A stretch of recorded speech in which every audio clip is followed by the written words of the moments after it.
Kayo'y nakikinig sa Target on Air. Target on Air.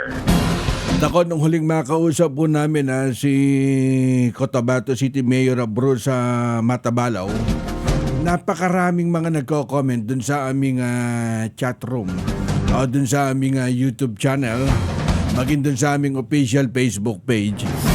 At kamakailan, yung running mate ni Cotabato City Mayor Bruce Matabalaw, abay mukhang pinakilala na yung kanyang running mate sa pagka-vice mayor.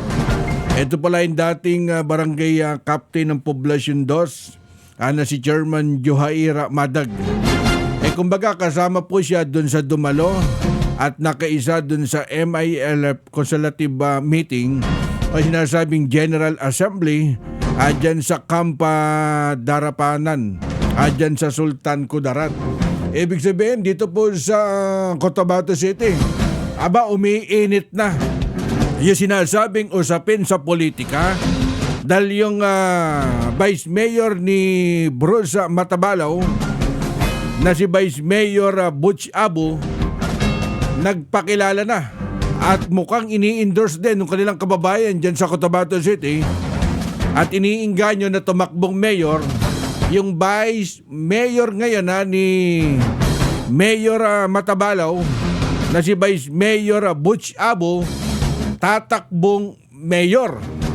At ang kanyang magiging Vice Mayor, eto naman si Kapitan Bimbo Ayunan Pasawiran. Kumbaga napakainit na magiging tensyon o labanan sa pagka-mayor at saka Vice Mayor dyan sa Cotabato City. Si Bimbo Ayunan tatakbo pong Vice Mayor. At ang kanyang mayor, yung Vice Mayor ngayon na si Vice Mayor Butch Abu, natatakbo pong mayor.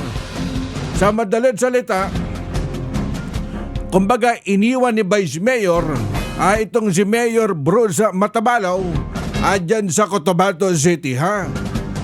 Dyan sa Cotabato City, kung kayo po tatanungin po namin, napakarami na po namin nakakausap maging sa mga social media para bang magiging mainit magiging takbo ng eleksyon dyan sa Cotabato City. Napunta na kami dito yung festival na ang mayor nyo si Mayor Cynthia Sayadi. Siguro last 2017 anong unang nagdeklara po ng martial law dyan sa Mindanao. Halos 1 week po kami na nag-cover po dyan sa Cotabato City.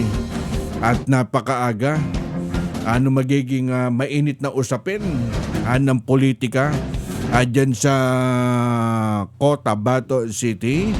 Dahil si Mayor Bruce Matabalaw at yung kanyang running mate sa pagka-vice mayor, yung dating barangay Poblacion 2 na si Chairman Johaira Madag. Ang makakalaban po niya, si Barangay Captain Bimbo Ayunan Pasawiran, natatakbo pong Vice Mayor. At ang kanyang magiging running mate sa pagka-mayor, yung kasalukuyang Vice Mayor ngayon ng Cotabato City na si Vice Mayor Butch Abu. Dyan sa Cotabato City, pwede po kayo mag-comment. Sa tingin nyo, sino ang susuportahan nyo sa pagka-mayor sa darating po na 2025 midterm election?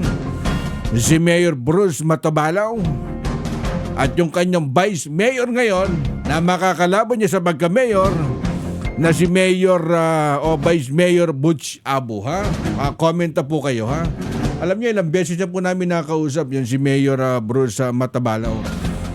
Kumbaga darling of the press, napakadaling kausapin. Kumbaga kung ano yung nangyayari dyan sa Cotabato City in pronto mula dito sa DCME Manila, kumbaga nalalaman po natin. Ang aming text line 0927-861-1921. Pagbalik po natin sikapin nating makausap at tinatawagan po namin sa oras na to si Mayor Bruce Matabalaw ng Cotabato City. Kayo'y nakikinig sa Target on Air. Target on Air.